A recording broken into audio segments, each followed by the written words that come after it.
Well, we've all been there, standing in line, waiting for somebody to unlock whatever it is you're trying to buy. Shoplifting has been around forever. So why does it seem like it's so out of control now? Well, in this 4 Investigates report, Ryan Laughlin shows us why police say addiction is driving this old problem into new heights and has the early impacts of a new law meant to clamp down on repeat offenders.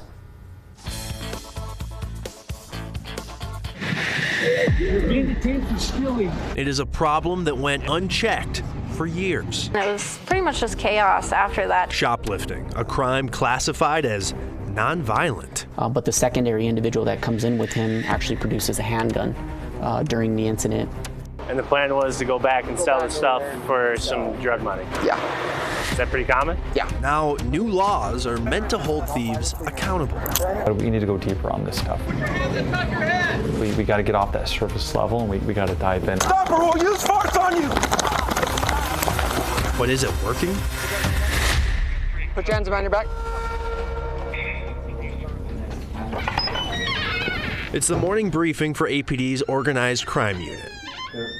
Operation Sticky Fingers. How many warrants did they have? She also had a boosting list as well too, a shopping list. An operation led by Commander Kyle Hartsock. I haven't looked at shoplifting since I was like a brand new street cop. They are taking the state's brand new organized retail crime law and putting it to work. And law enforcement was like, seething essentially, ready to pounce. The new law is multi-pronged. It creates a new charge called organized retail crime for stealing merchandise over $2,500 with the intent to resell it. It allows law enforcement to combine multiple small incidents of shoplifting within 90 days into one bigger charge, and it elevates the seriousness of stealing if someone threatens someone as they walk out the door. 2 people inside the store right now. One is a repeat offender who shoplifted from here in the past. The operation has officers like Dylan DeFreitas proactively looking for shoplifters, and he has some help. All right, we're going to just shift our focus to this one woman. She's got the majority of the selections right now. Loss prevention specialists inside Uptown stores are watching surveillance cameras and communicating with police in real time using a walkie-talkie app. They just took off with 2 stacks of jeans headed west in between the buildings. When someone steals something, it is south on the street heading towards Indian School, a white Chrysler van. All right. They move in. We're going south into underground parking. Can we get that van 54? Anthony West, Carlos Martinez, There's one more back here. and Samantha Torres just got stopped. I'm gonna go put you in the backseat of my car. Inside their van is a stack of new clothes, stickers, hangers, and all. So now we'll run this back. They'll scan it and give us a receipt. And that's how we help determine the charge. That was an insane amount of stuff. Tessa Rasmussen was working the floor at Eddie Bauer by herself when she saw 2 guys grab an armful of stuff. It was the loss prevention folks at North Face who alerted police to what happened to their neighbor. Does that happen often? Not recently, but when it gets bad, yeah. Here you look at that. The receipt for the recovered clothes equals $3,500. Might be worth more than the van, I don't know.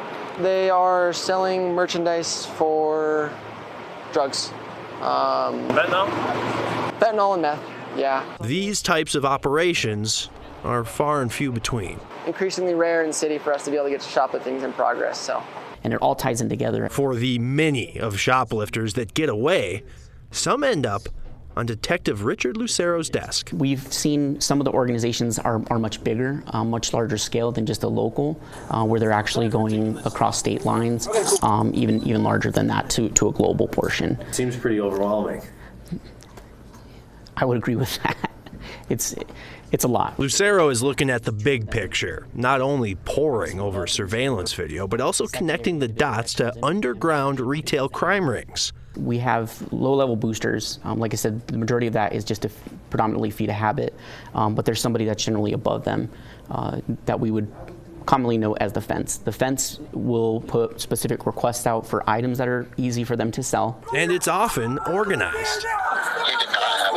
Look out, Dustin, get out of there! We have several different fencing operations that we're watching and monitoring, but they're so convoluted that it's taking obviously a little while for us to get to the bottom of it. Justice looks different, even for these 2 in the same van.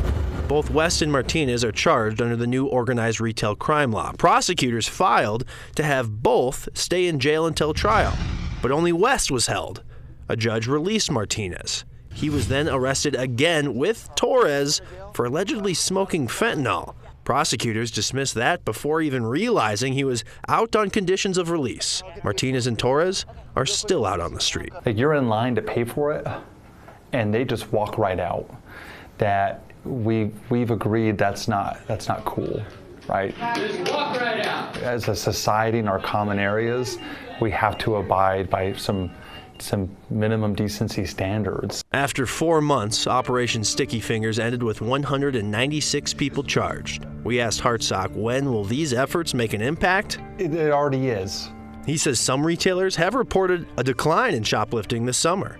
But as long as people are gripped by addiction, there will always be people looking for the path of least resistance. I don't know how you ever completely remove it, right? So that's not the goal. The goal is to minimize it.